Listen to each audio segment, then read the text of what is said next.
Merci d'être ici. Je vais vous partager des choses personnelles à propos de ma vie aujourd'hui. Merci de votre écoute, merci de votre respect. J'apprécie beaucoup ça. Il y a peut-être que tu entends ce message-là, ce témoignage-là, parce que ça a été enregistré et que tu entends ça 2, 3 mois plus tard. Ben, je te parle à toi aussi. Et dis-toi qu'il n'y a pas de hasard dans la vie et qu'il y a une raison pourquoi tu es ici, que tu écoutes ce témoignage-là. De temps en temps, je vais parler des mots anglais. Je parle mon français, comme on dit. Fait que bear with me, qu'on dit. Aie patience avec moi. Je vais essayer de franglais là, un petit peu. Blaise Pascal a dit un jour que l'être humain a en son cœur un vide qui a la forme de Dieu. Ce matin, je veux parler à 3 personnes. Premièrement, je veux parler à Dieu. Je vais lui dire merci. C'est pour ça que je fais ce témoignage-là. Je te rends gloire, Dieu, et je te partage à toi, Dieu, qui écoute, qui est là. C'est la première personne pourquoi je fais ce témoignage-là, c'est Dieu, pour le remercier ce qu'il a fait dans ma vie. La deuxième personne à qui ce témoignage s'adresse, eh bien, c'est à toi qui recherche à remplir ce vide dont Blaise Pascal parle. Peut-être que tu as 20 ans, 30 ans, 70 ans, tu as eu des autos, tu as eu des business, tu es riche, tu es pauvre, puis il te manque toujours de quoi? Eh bien, je parle à toi ce matin. Et la troisième personne à qui je parle, c'est toi qui as donné ta vie à Jésus. Parce qu'aujourd'hui, je ne te parlerai pas d'Église, je ne te parlerai pas de religion, je vais te parler d'une personne historique, un personnage historique qui s'appelle Jésus, qui change des vies encore en 2022. Et je parle à toi qui as pris cette décision-là. Fait que 3 personnes, Dieu, celui qui cherche sur son cheminement spirituel, et bien sûr celui qui croit et qui a fait de Jésus son sauveur. Je te demande d'écouter, de questionner, d'être humble, d'être ouvert.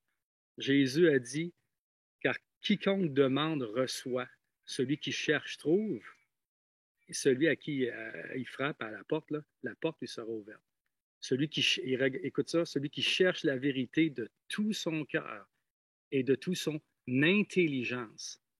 Suivre Jésus, c'est pas comme ça un pas dans le vide. Jésus te le dit toi lui-même. Si tu cherches de tout ton cœur et de toute ton intelligence, tu vas la trouver, la vérité. Je suis né à Québec en janvier 77. Ça fait de moi 25, je suis pas bon en maths, 25 ans. J'ai 25 ans. Non, c'est pas vrai, j'ai 45. Je suis le deuxième d'une famille de 3 enfants. Il y avait mon frère Marco, qui a, je pense, 2 ans et demi de plus que moi. Il y a moi au milieu et il y a ma sœur Valérie.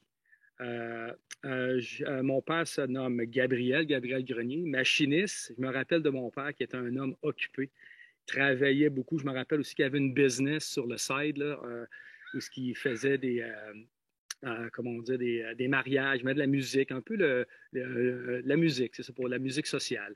Je le voyais travailler, puis il était travaillant, mon père, mais il y avait toujours du temps pour moi, pour nous. Je me rappelle, il arrivait de travailler, il allait dans la piscine avec nous, il jouait, on allait dans des parcs, on allait au marché aux puces, il y avait toujours de quoi qui se passait chez moi. Et j'aimais ça. Ma mère, Lise, comme profession, elle restait à la maison, qui en passant est la profession la plus importante de la planète Terre. C'est mère au foyer. Ma mère était à la maison, elle était travaillante aussi. Ma mère, c'était pas une grande parleuse, mais c'était une grande actionneuse, ça se dit pas, en action. Tu sais.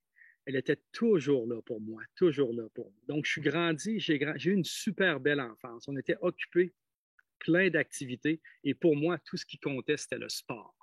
Le hockey, le basketball, le soccer. Ça a vraiment formé mon caractère et ma discipline. Donc, j'étais un enfant heureux, j'étais un enfant épanoui. T'sais. Et je remercie ma mère pour ça, pour m'avoir suivi au hockey. Je te remercie, maman, pour tout ce que tu as fait. Ça m'a vraiment formé en tant que petit bonhomme. Du côté spirituel, je me rappelle de 2, 3 choses. Je me rappelle quand j'avais 7, 8 ans. Je me rappelle que mon père, on allait à l'église catholique ensemble. Des fois, je voyais mon père aller dans une petite boîte. J'ai appris plus tard que c'était la confesse. Il y allait pas mal souvent, Gabi. Oh, je t'agace. Mon père est ici ce matin, c'est pour ça. Mais il allait à la confesse. Je me rappelle quand mon frère, Marco, avait eu sa première communion. Après ça, je me rappelle aussi de l'Eucharistie, de voir ça quand on était jeune. Tu sais, un genre, le prêtre, il levait une galette, là, puis il sonnait une petite cloche, puis il y avait de la boucane, puis je savais pas trop. Pour moi, c'était spirituel. C'était très mystique, toutes les choses de Dieu. C'était loin. On dirait qu'il fallait que je prenne toujours mes gants blancs pour arriver à parler à Dieu. Hein? je me rappelle en première année, j'étais à l'école La Chaumière à Neuchâtel. Ça, je vous parle un peu des graines que Dieu a mis dans ma vie. C'était la fin de l'année, en mois de juin. J'étais en première année, puis je m'en rappelle encore. Puis mon professeur, mon enseignante, allait faire un tirage, plein de prix, puis tout ça. Puis je m'en rappelle partir de la maison, maman, je ne sais pas si tu t'en rappelles, partir de la maison, et j'ai dit, maman, j'aimerais tellement ça gagner un prix. Puis je me rappelle, ma mère me dit, dis merci à Jésus de te le donner. Je dis, ouais, OK, je vais faire n'importe quoi pour avoir un petit prix, là, tu sais, hein?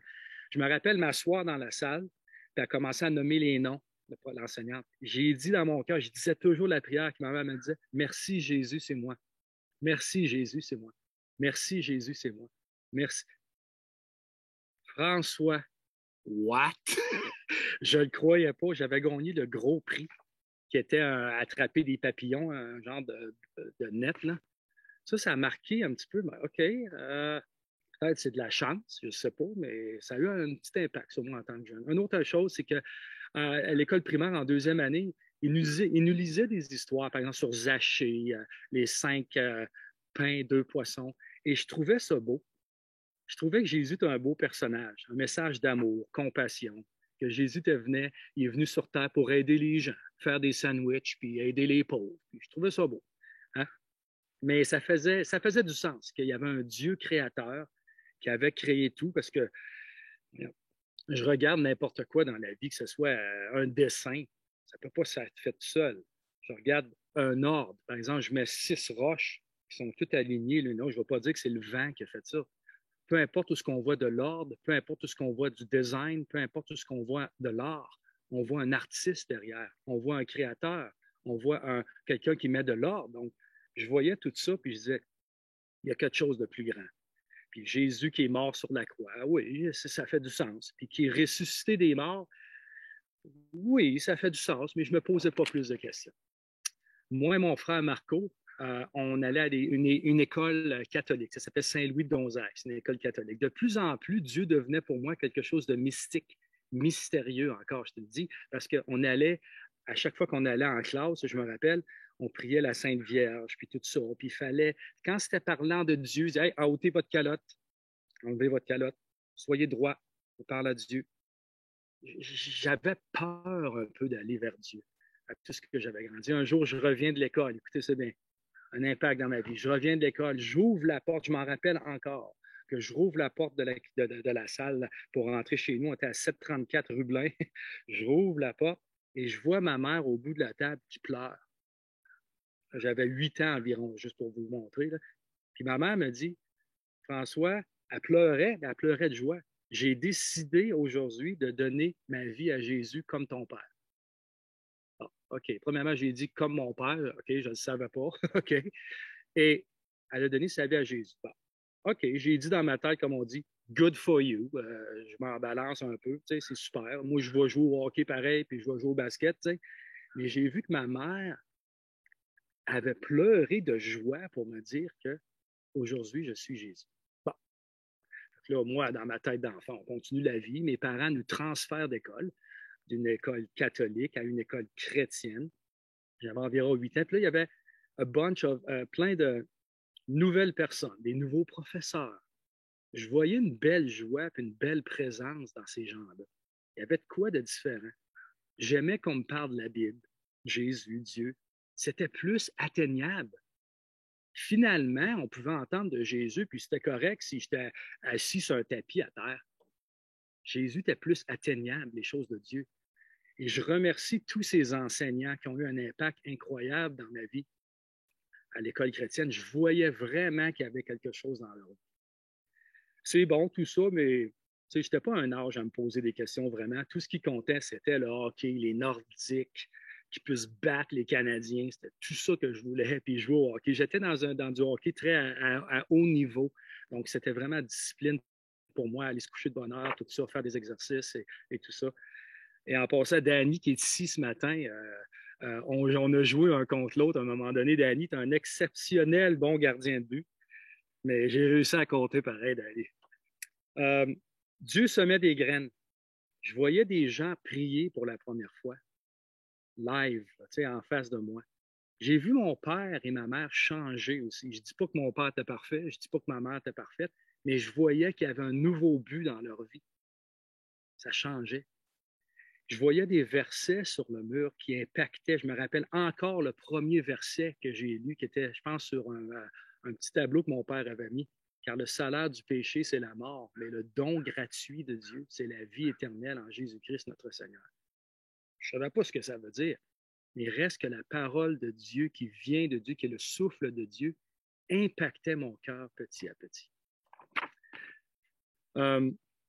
Je me rappelle, on allait à l'église évangélique. Si tu ne sais pas ce que ça veut dire, évangélique, ça veut dire, ça vient du mot évangile. Donc, c'est une église qui suit l'évangile, qui est la parole de Dieu, la Bible. Donc, on allait à l'église.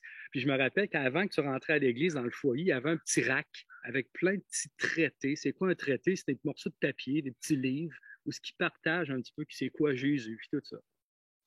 Je pogne un de ces traités-là. Il est encore dans un cadre aujourd'hui. Je pense que je vous l'ai montré la dernière fois quand j'étais ici. Ça s'appelle Le film de votre vie.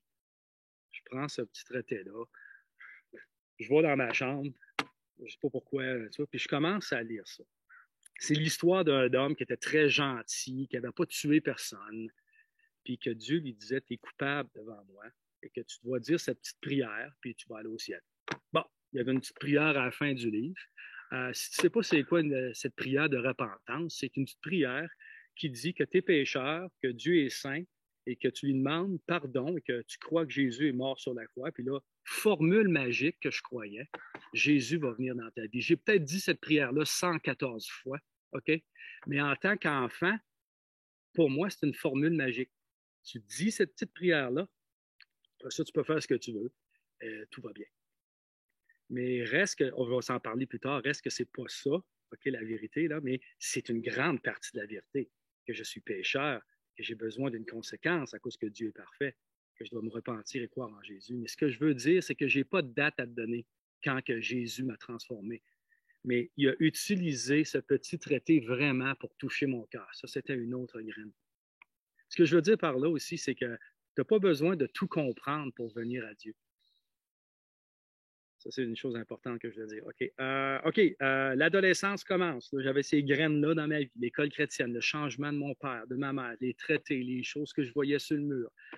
On continuait le hockey, le soccer, et là, je faisais le hockey, basketball et soccer, les trois en même temps. Donc, j'étais vraiment discipliné. Ça, c'était une belle chose pour moi parce que ça m'a tenu loin, un des filles, drogue, alcool. J'ai jamais touché à ça. J'étais un bon gars, right? Donc, ça m'a aidé. L'école chrétienne continue et là, je comprends vraiment mieux c'était quoi la bonne nouvelle. J'avais la bonne nouvelle. Et moi, j'aimerais prendre une petite pause ici de peut-être 1 minute, 2 minutes pour te dire c'est quoi la bonne nouvelle. Premièrement, une bonne nouvelle vient après avoir reçu une mauvaise nouvelle. Hein? Je vais au médecin, François, tu as une maladie incurable. Ah, mais j'ai une bonne nouvelle. Ah, là, tu as une bonne nouvelle. Voici, prends ça, puis tout va bien aller. Ah, eh bien, c'est la même chose. C'est quoi la bonne nouvelle de Jésus? C'est que Jésus nous parle d'un message et le message de Jésus te demande une réponse. Tu ne peux pas juste écouter, là. OK, bye bye. Tu ne peux pas rester sur la clôture avec Jésus. C'est un oui ou c'est un non. Son message demande une réponse. Et c'est quoi le message? C'est que Dieu est parfait, tu ne l'es pas. Et que tu as deux options de paiement. Qu'est-ce qui se passe maintenant? C'est que moi, je pensais que quand tu étais chrétien, tu avais les 10 commandements, OK? Tu suivais ça et tout allait bien.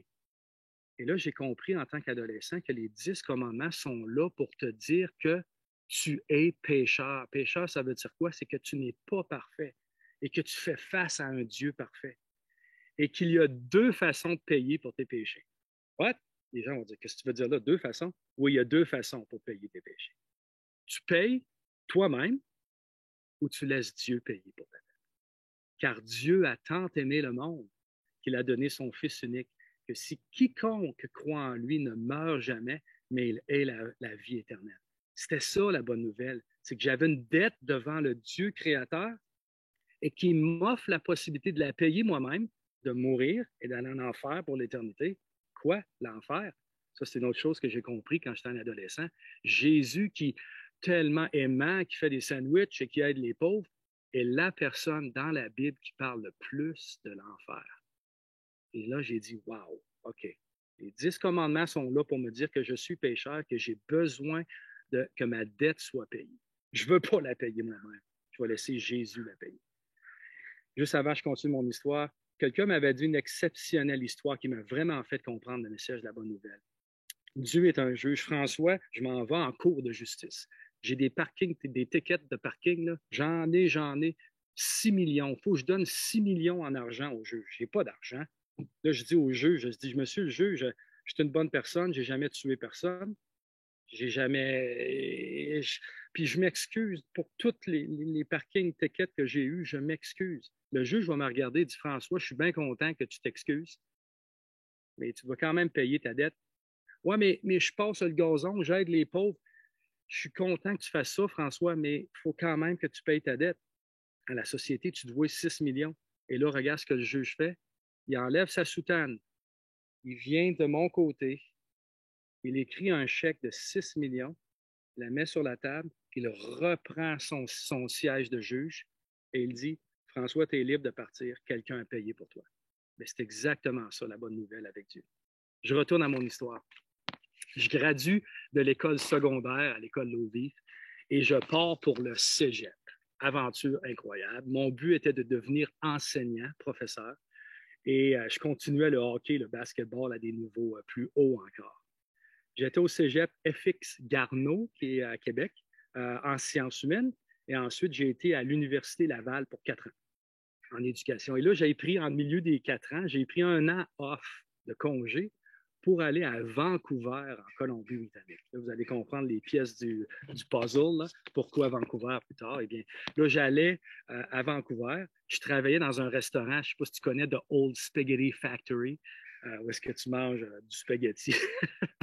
Okay. Fait que là, j'allais là, je travaillais là, 10-12 heures. Là, puis, je faisais de l'argent avec mon French accent. Là, les gens aimaient ça beaucoup.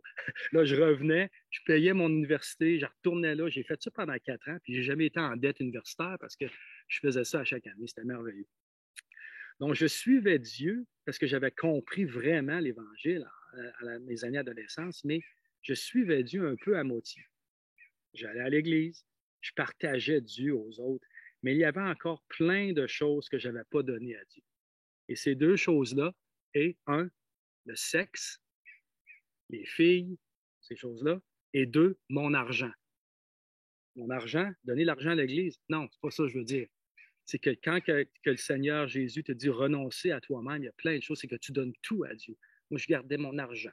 Je la gardais. Oui, je donnais 1 pièce, 2 pièces, mais je pensais à moi avant toute chose. Donc, il y avait 2 choses que je n'avais pas données à Dieu. Ces 2 choses-là. Ces années-là, par exemple, j'ai lu beaucoup. Hein? Là, j'ai 4 enfants, on va s'en parler plus tard. Lire, ça ne se passe pas beaucoup. On n'a pas de temps. Mais quand j'étais dans ces années-là à Vancouver et tout ça, j'étais seul, puis j'ai tellement lu beaucoup sur toutes les religions, l'hindouiste, l'athéiste, islam, témoin de Jéhovah, mormon. Je me suis informé sur la philosophie, la psychologie, les sciences. J'ai été à des débats physiques là, à l'université entre un athéiste, un chrétien. C'était merveilleux. Et j'ai pu enfin répondre à des questions qui m'ont toujours chicané. Est-ce que Dieu existe? Est-ce que la Bible est vraie? Si Dieu est amour, pourquoi la souffrance? Pourquoi l'enfer? Est-ce que Jésus est vraiment le seul chemin? C'est quoi la vérité? Est-ce que la vérité est absolue ou elle ne l'est pas? Qu'est-ce qui se passe après la mort? Hey. Et là, j'ai poussé mes lectures, j'ai poussé mes conférences, j'ai été partout et savez-vous quoi? À chaque fois que je poussais mes recherches, c'était toujours Jésus qui se montrait. J'ai gradué en 2001 et j'ai commencé en tant qu'enseignant et j'ai commencé à appliquer pour des travaux. Je suis enseignant, j'ai appliqué à la ville de Mexico City, à Singapour, Washington, D.C. et Vancouver. Et j'ai eu un emploi, j'avais une offre d'emploi pour ces 4 régions. Et là, j'ai dit, ben là, s'il se passe de quoi qu'il ne va pas bien, je vais retourner chez papa, là. Hein? Fait que j'ai resté au Canada, j'ai choisi Vancouver. Je me suis dit, au moins, c'est dans le même pays, là. Il y a moins de papiers, puis tout ça. Fait que je pars en 2001, je me rappelle encore, avec mon ami vient me chercher avec une valise, puis 255 $ dans mes poches. Je me rappelle encore. Je pars à Vancouver, en auto, puis là, je prends l'avion. j'ai trouvé un emploi au BC. Pierre Pillou, je ne sais pas si tu connais Pierre, je ne sais pas si tu es là. Pierre Pillou m'a welcomé, euh, eu chez eux. Je restais dans une ville qui s'appelle Mission. C'est un petit peu plus loin dans la campagne. Je restais chez lui pour un mois. Il m'avait trouvé un emploi à Vancouver, à British Columbia, une ville qui s'appelle Mission. C'est à peu près 1 heure de Vancouver. Mais là, tu sais, tu as 25 ans, 26 ans. Parler avec des vaches, là, ça ne me tente pas. Là. Fait que je me suis dit, j'ai pris mon auto, je m'en vais à Vancouver, puis je me suis trouvé un appartement à Vancouver. Donc, j'ai déménagé, il y a plus d'action un peu. Et là, je me suis marié en 2003 avec une femme chrétienne. J'ai commencé à travailler au Vancouver School Board, au district d'enseignement de Vancouver. J'enseignais, j'ai commencé à ma maîtrise en éducation, en administration scolaire. Tout allait bien, je m'implique à l'église et j'ai rencontré après ça quelque chose de pas très le fun. Un divorce. Quoi? Un chrétien qui se divorce? Oui. Tout allait bien. Hey, écoute ça. Là, hockey, tout allait bien. Là, j'avais arrêté de jouer au hockey, mais j'avais une belle enfance. Là, une maison à Vancouver. Pense à ça. Là, Vancouver, et là, l'immobilier est incroyablement cher. Tout ça, j'avais une maison en ville, une belle église, l'école, un emploi que j'aime, une femme. À un moment donné, j'arrive chez moi. 2000, je ne m'en rappelle pas. 2003 plus 7, ça fait quoi? 2010. 2010. Ah oui, c'était les Olympiques à Vancouver, je me rappelle. J'arrive chez moi, je rouvre la porte, plein d'affaires étaient parties. OK, qu'est-ce qui se passe là? Même le chien était parti. J'ai dit, OK, qu'est-ce qui se passe? Ma femme m'avait quitté avec quelqu'un d'autre. Et là, je ne suis pas ici pour dire que ma femme est méchante puis moi, je suis bon. C'est pas ça du tout. Hein? Ceux qui sont mariés savent ce qui se passe, OK? C'est une question de deux, là, OK?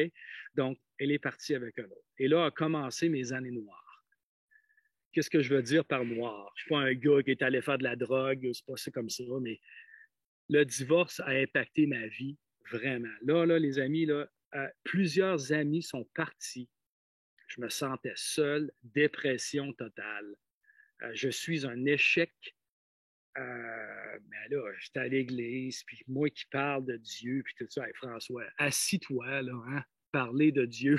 Hey, le divorcé, assis. OK? Comment est-ce que tu peux dire aux autres que Dieu peut sauver un mariage, que Dieu peut faire ça? Assis-toi, OK? C'était ça dans ma tête, là. Donc, j'ai arrêté tout ce que je faisais dans les églises. J'ai arrêté tout ce que. Mais j'étais là, j'étais tout seul chez moi, puis ça allait pas bien. Là, j'ai commencé deux choses. Moi, c'était pas la drogue, c'était pas ces choses-là. Moi, j'ai commencé à dater plein de filles. OK? Dater, ça veut dire fréquenter, c'est ça? J'ai fréquenté une fille là, lundi. Le mardi, j'allais voir une autre fille. Pendant que la fille du lundi ne savait pas. Puis j'allais faire ci, j'allais faire ça. Puis tu sais, et là, j'ai commencé un petit peu à regarder des choses sur l'ordinateur. Vous savez quoi? Ça commence par un P, j'aime pas le mentionner, un P-O-R-N, OK? J'ai commencé à regarder la pornographie. J'ai fait ça pour peut-être 2 ans de temps. J'ai plongé là-dedans. C'est comme si le divorce était venu et me dire que je suis un échec, que je ne suis pas un homme, que j'ai échoué. Et ça m'a vraiment affecté beaucoup. Donc, j'ai passé beaucoup de temps sur l'ordinateur, regarder des choses qui n'étaient pas très bonnes et j'ai fréquenté plein de filles en même temps. Pensez-y, là. François, la hockey star, qui parle aux autres, qui voit bien la maîtrise, tout ça. Non, tout le monde me voit comme une belle petite figure, là. Ça va pas très bien quand j'étais chez nous. J'écoutais la télévision tout seul le soir. Là. Mais voici les deux choses qui ont complètement changé mon attitude envers ça. Je me rappelle encore, je pense que j'arrivais de voir une fille. C'est une bonne fille. Je n'étais pas un gars qui est méchant avec les filles. C'est pas ça que je vais vous dire ce matin. Je suis un gentleman, mais ce que je veux dire, c'est que c'est ce que je veux dire. Là. Je les utilisais pour moi. OK? Je rentrais, je me rappelle avec mon auto dans le garage en arrière chez nous. Je parque mon auto dans le garage, je ferme la porte du garage derrière moi, j'éteins la voiture et je reste assis dans le garage pour peut-être une demi-heure, dans le noir. Puis là, j'étais noir là, dans ma tête. Mes amis m'avaient quitté, plein d'amis d'église m'avaient quitté. Personne venait me voir. Il y a peut-être une personne qui est venue me voir. Je ne sais pas si c'est ici, Dan, Dr. Dan, merci pour tout ce que tu as fait. Là, j'étais assis dans l'auto. Puis je vous le dis comme c'est là. C'est pour ça que les gens, des fois, me parlent et disent François, Dieu n'existe pas. Je dis je ne vais pas te prouver philosophiquement, scientifiquement, psychologiquement. Je pourrais tout te prouver que Dieu existe avec plein de points. Mais tu ne peux pas me convaincre. J'ai expérimenté le toucher de Dieu. J'étais assis dans mon auto et je savais que Dieu était dans l'auto. J'ai senti son amour sur moi. J'étais dans l'auto, dans le noir, après 30 minutes, et je savais que Jésus était assis à côté de moi. Je me rappelle tellement, comme j'ai jamais senti, l'amour de Dieu tellement fort sur moi. Et j'ai parlé à Jésus. Jésus était là, assis à côté de moi. Puis j'ai dit merci de m'aimer. C'était incroyable. Et cette journée-là, j'ai vraiment senti la présence du Dieu vivant. Pas par un verset, pas par ci, pas par un débat, par un livre, par une conf. Non, Dieu était là, assis à côté de moi, je l'ai senti. Tu ne peux pas me prouver au contraire de ça. Dieu m'a montré son amour incroyablement. J'ai sorti de l'auto, aimé, transformé. François, tu es un enfant de Dieu, tu es l'héritier du grand roi. Wow! Ça, c'est la première chose. Mais là, Dieu, c'est bien beau, ça. Merci de m'aimer. Mais là, comment est-ce que je peux faire tous ces jours de ça? Est-ce que je partageais l'Évangile aux autres, que je leur disais où trouver ce vide qu'ils ont, comme Blaise Pascal dit? Les gens vont me dire, ben François, assis-toi, là, t'es divorcé. Là. Toutes les filles peuvent venir d'une ligne, là. Ils peuvent toutes se placer en ligne pour dire que, regarde, là, voyons, c'est pas ça vraiment que le message de Jésus, hein? Assis-toi, arrête tout ce que tu fais. Voici une autre chose qui m'a impacté. Je coupais le gazon avec ma tondeuse, OK? Chez moi, à ma maison. Je coupe le gazon, je coupe le gazon. Et là, dans ma tête, j'ai dit, comment est-ce que je vais pouvoir encore partager l'Évangile aux gens en étant divorcé puis voir tout ce que j'ai fait. OK? Et là, je vous le dis comme c'est là, là. J'ai senti deux mains sur mes épaules comme ça. OK? Deux mains, je suis passé à ton deux, je te dis, j'ai senti encore Dieu sur mes épaules. Jésus, je ne sais pas, okay, moi, c'est Jésus, là, mais les mains sur mes épaules. Et j'ai senti sa présence. Et ce que Dieu me disait, il dit, François, tu peux continuer à partager l'Évangile. Parce que maintenant, si les gens viennent à moi, ça ne sera pas à cause c'est toi qui parles bien. Ça ne sera pas à cause des étapes 1, 2, 3, le livre que tu lui as donné. Ça va être 100% à cause de moi. Parce qu'ils vont voir que tu es un homme brisé comme les autres, qui a besoin d'être recollé. Oh my goodness! Je vous le dis, les amis, là, j'ai senti comme des mains sur mon dos. J'ai tombé sur mon gazon, puis j'ai pleuré de joie. Enfin, je vais pouvoir encore parler de l'Évangile. Merci, Jésus. On recommence. L'Église, la parole, on s'implique, on s'entoure de personnes qui aiment Dieu. Et là, j'ai dit, il faut que je m'occupe. Fait que j'ai commencé mon doctorat. Ricardo, ici ce matin, qui le commence. Moi, j'ai fait mon doctorat en éducation. Fait que là, j'allais travailler, je revenais à la maison, je faisais mon doctorat. Et là, je me rappelais que Jésus a dit, si tu veux me suivre, tu dois renoncer à toi-même. Et là, je dis pas que j'étais... Et là, excuse, c'est Pinot. Et là, je dis pas que j'étais parfait, mais j'ai renoncé à mes deux boîtes que je n'avais pas données encore à Dieu. La première qui est les fréquentations, là, être pur de ce côté-là. La deuxième était l'argent. Je n'avais pas donné ces deux boîtes-là à Dieu. Et là, regardez qu'est-ce qui s'est passé quand j'ai donné mes deux boîtes. Et là, j'aimerais te dire ça à toi qui es chrétien aussi, ou peut-être toi qui ne l'es pas.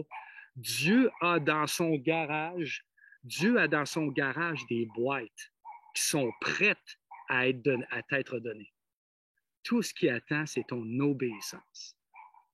Mais c'est exactement ce qui s'est passé. As soon as que j'ai obéi à Dieu, les boîtes commençaient à sortir. C'était incroyable. OK? La première boîte, mon frère Marco est arrivé. J'avais perdu Marco pendant 10 ans, mon frère Marco.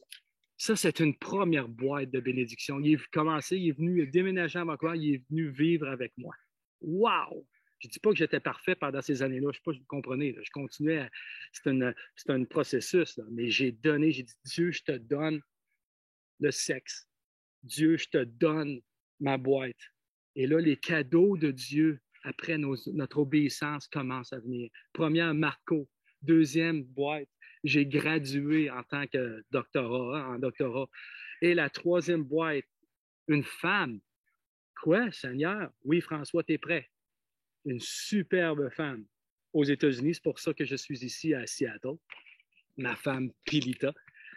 Elle m'a déménagé. J'ai une grosse histoire de carte verte et tout ça, mais le Seigneur a été bon. Maintenant, je vis à Seattle. J'ai 4 enfants. Voici une autre boîte. OK? 4 enfants.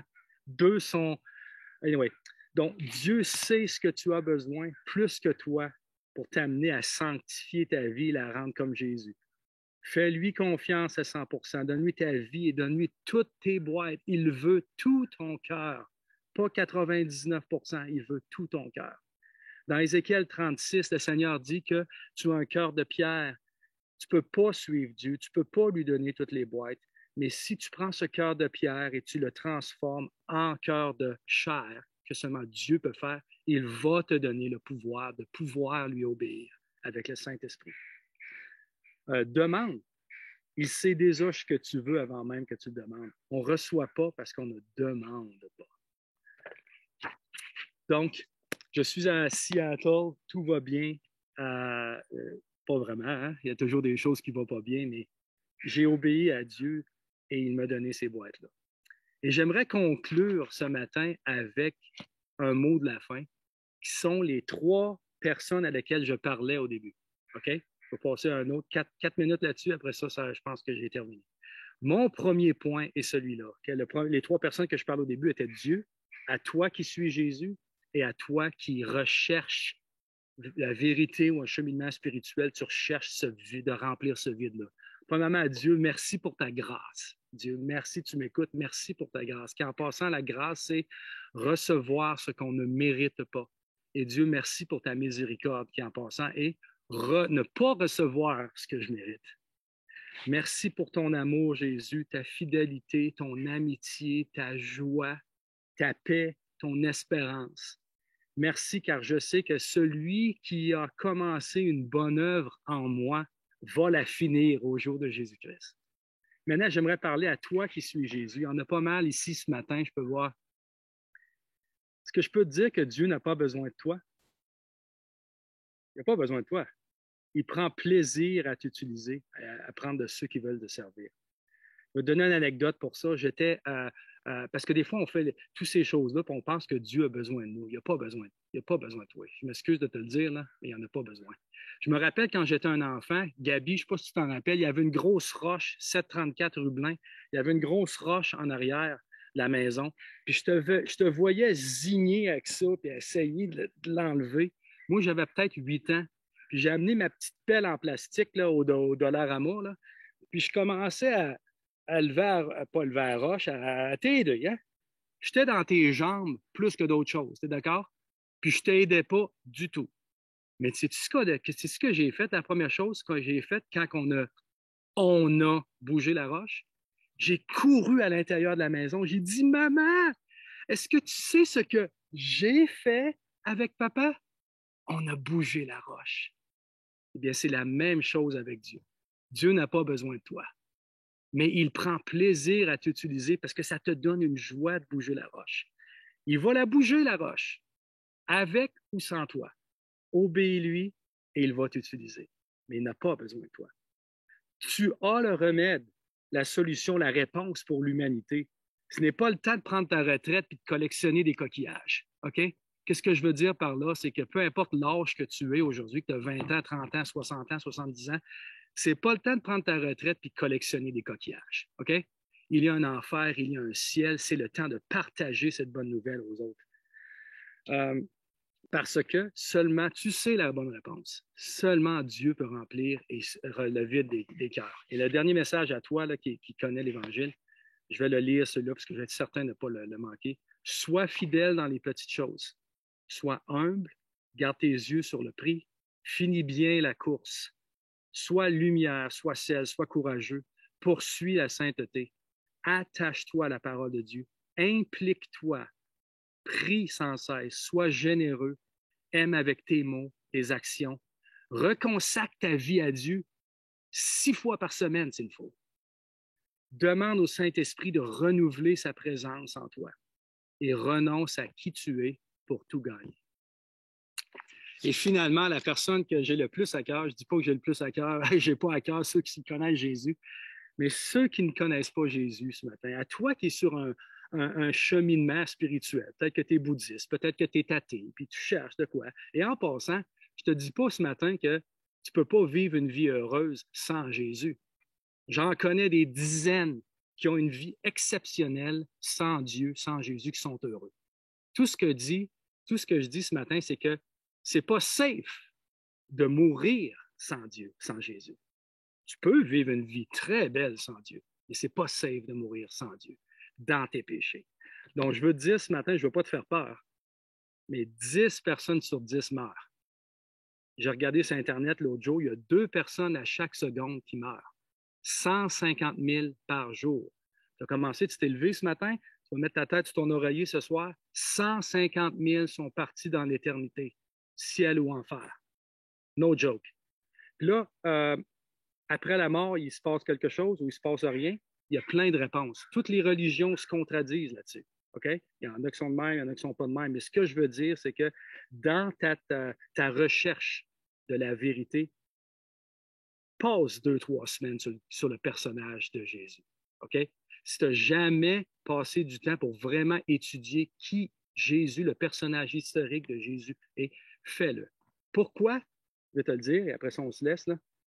Le personnage de Jésus est complètement critique. Tous les autres personnages religieux, peu importe ce que tu fais, que tu sois gentil, pas, mettre ça d'une balance, fais plus de bonnes actions de mauvaises, puis ça va être correct. On va t'accepter dans notre équipe. Jésus est complètement différent, complètement. C'est un personnage critique. Voici ce que Jésus dit. Je suis Dieu, je suis parfait, tu ne l'es pas, il y a un ciel, un enfer, et je suis le seul qui peut partager tes péchés. Ça fait de lui un personnage très critique sur lequel tu dois passer du temps pour voir qu'est-ce qu'il dit. 3 choses. C'est un menteur, Jésus. C'est un fou ou il dit la vérité. Il n'y a pas d'autre option. À toi de trouver s'il est un menteur, s'il est un fou, il pense qu'il est Dieu, il pense qu'il est le seul chemin, mais il est coucou, là, ou il dit la vérité. Va lire la biographie de Jésus. Plein de gens vont voir la biographie de Apple, Steve Jobs. Va voir la biographie de Jésus. Il y en a 4 bonnes. Matthieu, Marc, Luc et Jean. Ce sont des biographies historiques de Jésus. Va les lire. Et en passant, si Jésus est ressuscité, ça veut dire qu'il est vivant. Et s'il est vivant, ça veut dire qu'il est vivant aujourd'hui. Et s'il est vivant aujourd'hui, ça veut dire qu'il entend. Et s'il entend, ça veut dire que tu peux lui parler. Donc, demande tes questions. Dieu n'a pas peur de tes questions. Cherche et tu le trouveras. Il a dit, si tu cherches de tout ton cœur, de toute ta force et de toute ton intelligence, Jésus va se montrer à toi. Attends pas. La vie est fragile. Again, 2 personnes à chaque seconde qui meurent. Un jour, ça sera ton tour de faire face à Dieu. Tu n'as rien à perdre, mais tout à gagner. J'aimerais te laisser avec ce que mon frère Marco a dit. J'espère qu'un jour, peut-être, il va pouvoir donner son témoignage ici. J'ai été à son témoignage, il s'est fait baptiser. C'est un merveilleux cadeau, c'est une merveilleuse boîte que Dieu m'a donnée quand j'ai commencé à l'obéir vraiment et à le prendre au sérieux. C'était une boîte que mon sauveur m'a donnée, qui est mon frère Marco, il y avait son témoignage. Je me rappelle qu'il a terminé son témoignage de cette façon en disant ça. Et je veux te dire la même chose à toi qui cherches. Laisse-moi te sauver bien du temps, bien de la souffrance et bien du trouble et bien de l'argent. La réponse que tu cherches